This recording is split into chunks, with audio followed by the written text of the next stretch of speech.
Hello guys and welcome to my ranged DPS rundown for the Shadowlands pre-patch. My name is Squiggle and today I'm going to be bringing you guys through what I think of the current ranged DPS, which ranged DPS specs really won in this current patch, and what I recommend you guys to play coming forward into the next expansion. So this is going to be a little bit more of an uncategorized list. I'm not going to put a ranking on all of these classes, because obviously there's going to be one class that's doing more damage than another, and that's one way that you can make a ranking.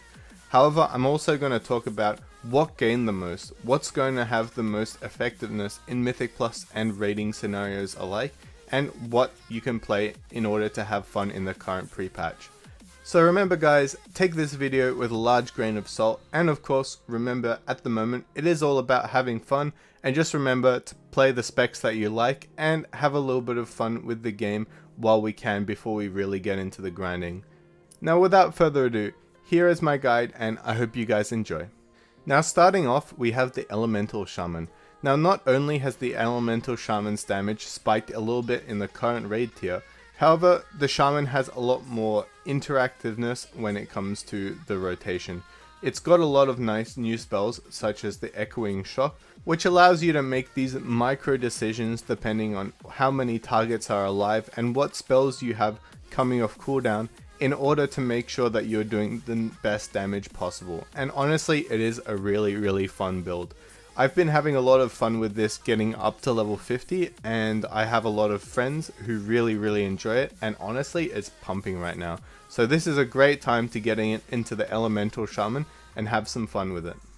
Next up is going to be the Balanced Druid. Now the Balanced Druid has been taken up a completely another level even over the Elemental Shaman.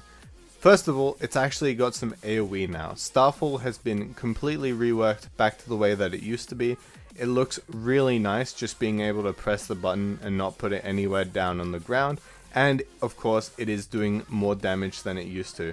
It was in a pretty abysmal state before, and of course with the removal of the Azerite traits coming into Shadowlands, we can expect Boomy to be one of the best ranged DPS out of all of them.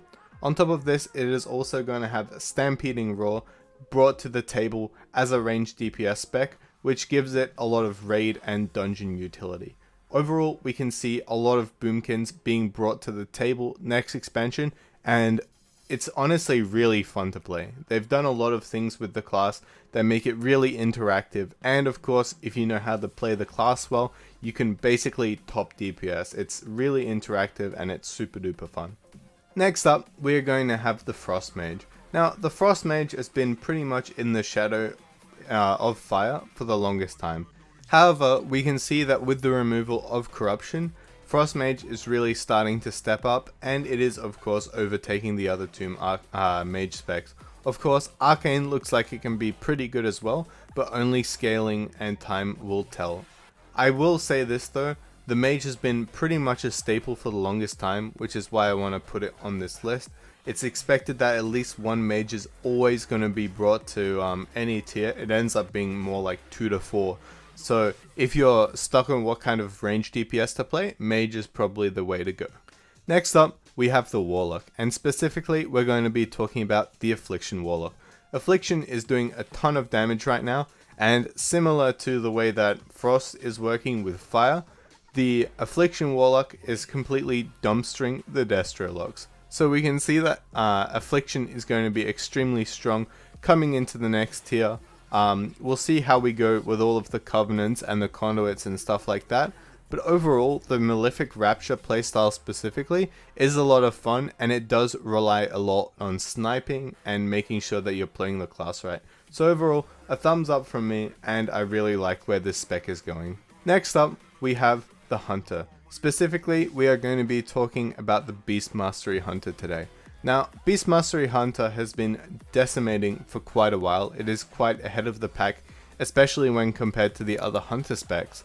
However, the pure simplicity and the fun of this class that you can get out of playing it, it's really worth noting.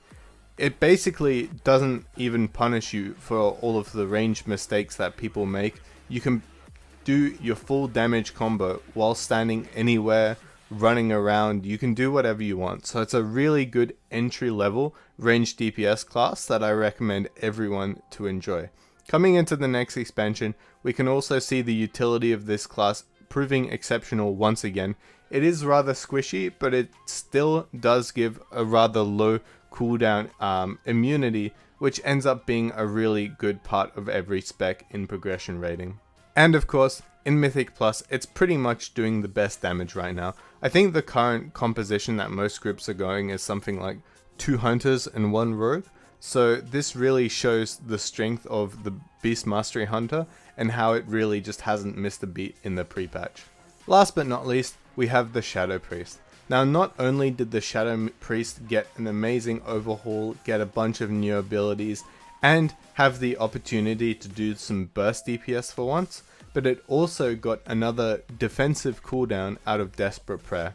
We are probably going to see a lot of Shadow Priests coming in the next expansion, especially in the cutting edge rating, due to all of these tools that the class has. It's going to be insanely hard to kill, it's going to have raid buff cooldowns, and it's potentially going to do one of the best DPS in the raid. Now, right now, it does look like the Shadow Priest is a little bit overtuned. It did get a few nerfs because it was destroying in the first week so much, but even if the class does get balanced per se for single target, it's still going to absolutely decimate at 2+ target fights, because when you come into having the second target, it just completely wreaks havoc, especially when it is in its void form window.